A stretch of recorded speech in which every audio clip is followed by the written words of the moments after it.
I think we do need a lot more investment in our early years education. As Holly pointed out, there's only government support only starts to kick in at 3, and even then, it's fairly limited. The so-called free hours that the government gives you are not free because they don't cover childcare providers' costs. So most parents end up having to top up what government is allegedly giving free.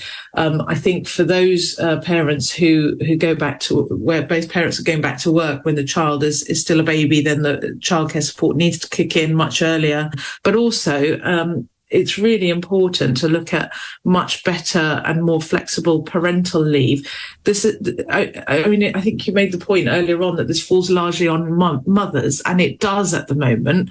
But men and fathers have got to be part of the solution, and culturally and for businesses, it's got to be the case that we're looking both as much at fathers as mothers as being the carers. And that comes down to a culture shift in terms of making parental leave much more available to fathers, and businesses and organisations being willing and able to see fathers as much the carer as they are mothers. I'm in an unusual family setup where my husband has always been the primary carer. I didn't want to go part-time in my job. I wanted to go back to work full-time.